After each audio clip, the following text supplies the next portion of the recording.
اگر ہمارا صوبہ ٹھیک ہوتا اور اپنا حقوق لینے جانتا تو آج ہمارا تاجر ادھر کھڑا نہ ہوتا.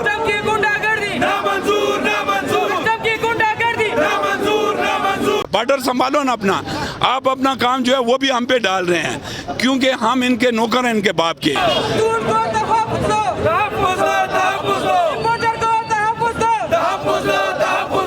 بات اس طرح کی ہے کہ ہمارے تاجر کو مختلف ہیلو بہانوں سے تنگ کیا جاتا ہے اور خاص طور پہ جو ہمارے امپورٹر ہیں ویسے بھی تاجر کے ساتھ یہ ظلم کرتے ہیں. ابھی جو انہوں نے نئی اسکیم نکالی ہے امپورٹر کے ساتھ یہ بہت بڑا ظلم ہے. اس سے پہلے جو ہمارے یہاں پہ کنٹینر کلیئر تھے وہ جان بوجھ کے ہمیں اتنا تنگ کیا گیا ہے کہ وہ ہمارے لوگ یہاں سے اپنا سرمایہ نکال کے پنجاب چلے گئے ہیں.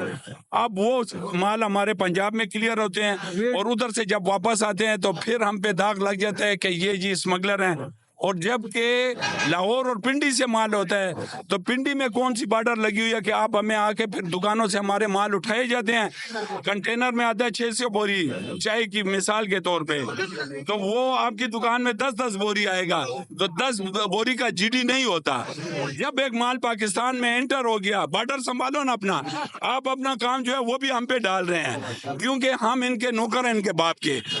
اس کے بعد جو ہمارا امپورٹر ہے جو مال آتا ہے اس کو جان بوجھ کے ایک ماہ کے لیے روکتے ہیں اور ڈیلی کے حساب سے ڈیمریج ڈالا جاتا ہے. جب آپ کا مال 40 لاکھ کا ہے اس پہ 50-60 لاکھ روپے ڈیمریج ڈالا جاتا ہے اور تاجر کا معاشی قتل کیا جاتا ہے. بیسیکلی یہ کسٹم کی غنڈہ گردی اور دہشت گردی ہے.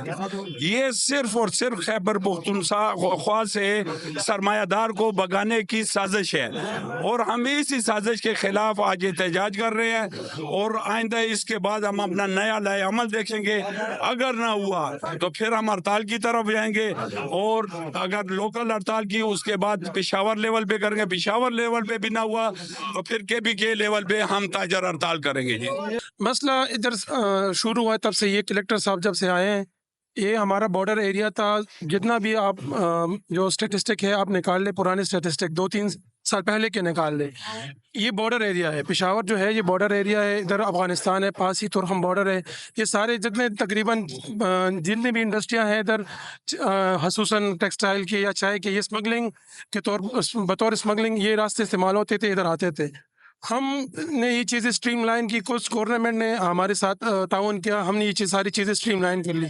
یہ چیزیں آ رہی ہیں اب پراپر امپورٹ ہو کے آ رہی ہے جس کی مد میں گورنمنٹ آف پاکستان کو جو فیڈرل گورنمنٹ ہے اس کو بھی کروڑوں روپے کے بلکہ اربوں روپے کے ٹیکسز جا رہے ہیں سالانہ اور ہماری کے پی حکومت کو بھی اس کے مد میں بہت زیادہ جا رہے ہیں.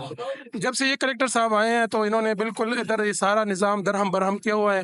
کنٹینرز کھڑے ہیں اس کا فائدہ غیر ملکی کمپنیاں اٹھا رہی ہیں کیونکہ جب ادھر کنٹینر تقریباً $120-130 پر ڈے آ رہی ہیں تو وہ فائدہ غیر ملکی کمپنیوں کو جا رہا ہے. پاکستان کو اس کا کوئی فائدہ نہیں ہے.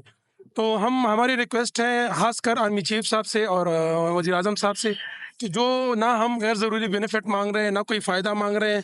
جو پراپر امپورٹ ہو رہا ہے پراپر امپورٹ ہو رہی ہے بینک سے ہمیں اس کی FI منظور ہو رہی ہے وہ پراپر ہر چیز پراپر ہے. ہم کوئی رعایت نہیں مانگ رہے لیکن جو چیز جو ہمارا حق ہے جو کے پی کے لوگوں کا حق ہے تو ہمیں کائنڈلی پرووائڈ کی جائے.